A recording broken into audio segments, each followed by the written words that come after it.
เอาท่านผู้ชมเราก็ต่อเลยคลิป2เลยเนาะบรรยากาศโอ้ลมลื่นดีท่านผู้ชม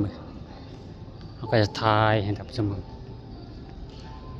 มองหน้าไหลตาได้ท่านผู้ชมอันนี้ก็แมนนะสาวอียิปต์นี่ก็แมนเด้อนี่เด้อ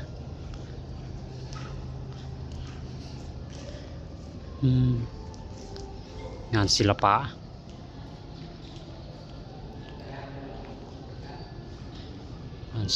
สุดอลังการ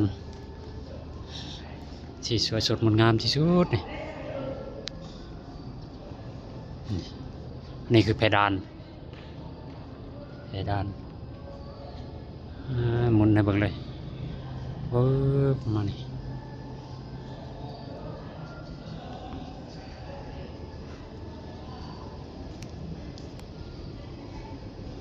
เสียน้ำมอม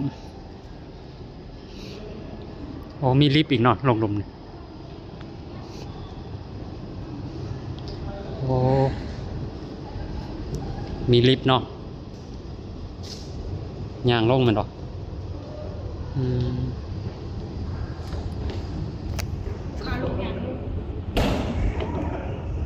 อย่างลงฮัลโหลนี่ท่านผู้ชมไปเบิ่งเนาะมันก็เป็นอันนี้บรรยากาศโอ้ก็เป็นอันนี้วะบรรยากาศ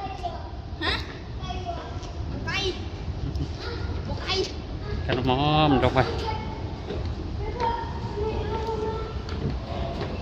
ถ่ายท่านผู้ชมเบิ่งบรรยากาศน้ำมอม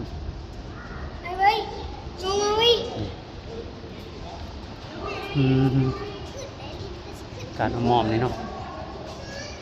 คือพุทธรูปเด้อนี่จ่อเลยมันจ่อเลยลายอาคารนี่เลยท่านผู้ชมลายจะล้อบวาดบวไว้นี่เบิ่งจะล้อบวาดบวไว้ท่านผู้ชม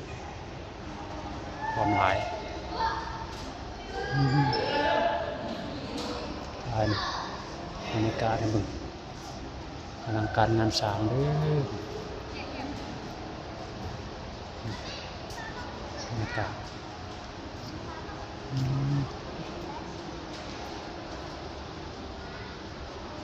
อลังการท่านผู้ชมสามารถมาเที่ยวชมได้ท่านผู้ชมบรรยากาศนี่นะท่านผู้ชมแต่ละจุดแต่ละบอนงานศิลปะเบิ่งนี่มหาศาลให้เบิ่งนี่ท่านผู้ชมงานศิลปะแต่ละชิ้น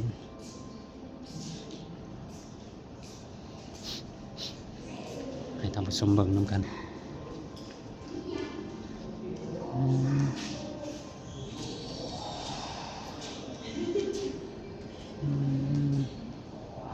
แต่ละชิ้นแต่ละส่วน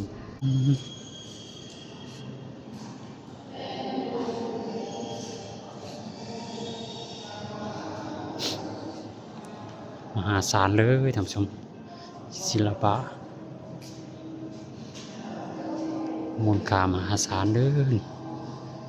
นี่งานศิลปะ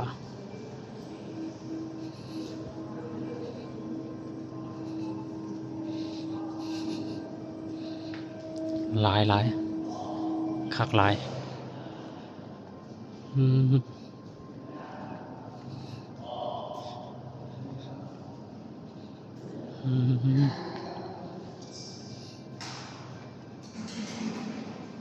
มาศาล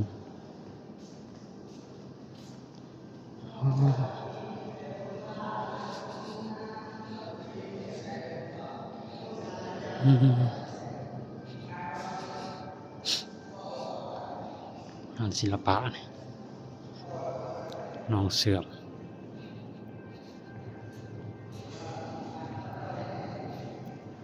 งามมาศาล งานศิลปะอันมหาศาล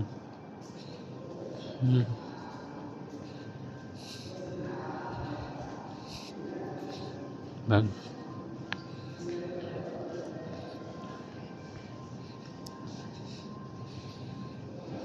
งานแต่ละชิ้น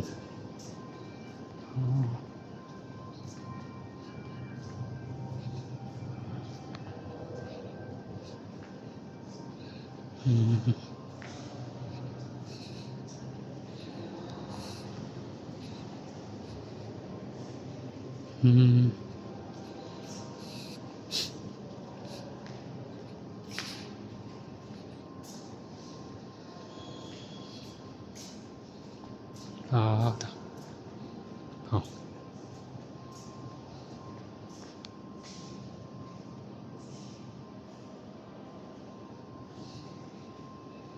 ใหญ่มหาศาลท่านผู้ชมเลย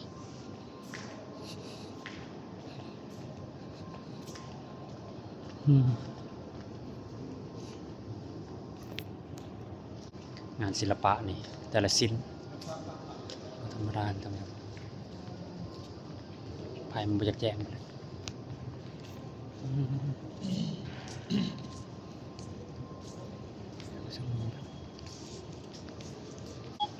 งานแต่ละชิ้น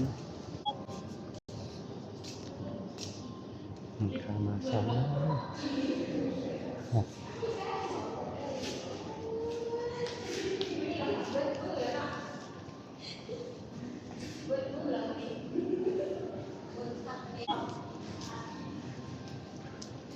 มันข้ามาสานนี่ท่านผู้ชมศิลปะระดับโลกเด้อนี่เด้อนี่ให้ท่านผู้ชมเบิ่งนำกันนี่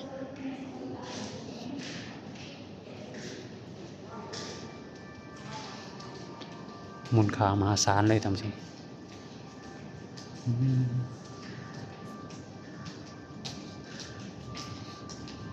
แต่ละชิ้น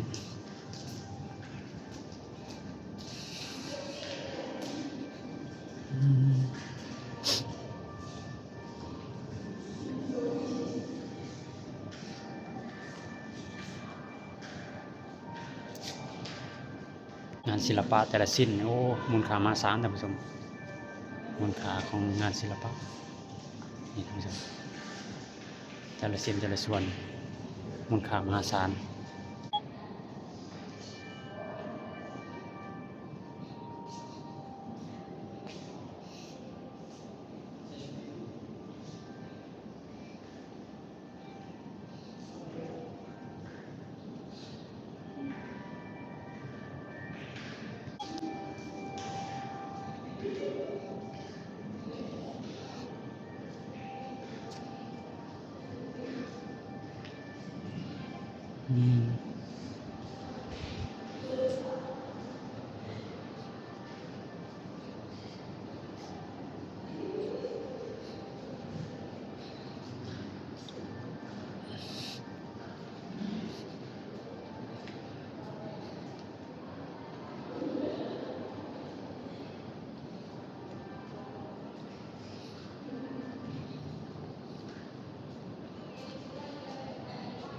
มูลค่ามหาศาลนี้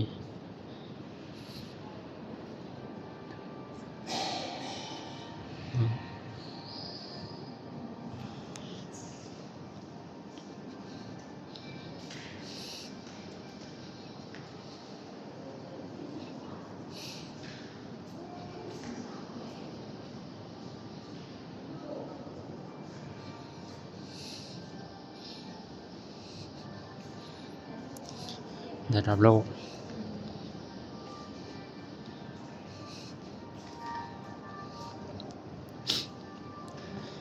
ระดับโลกศิลปะความงาม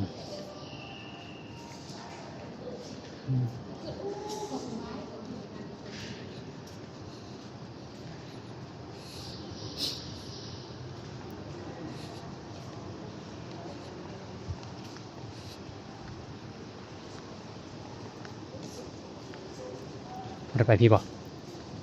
จะจุดยังจะจุดยังจะจุดยัง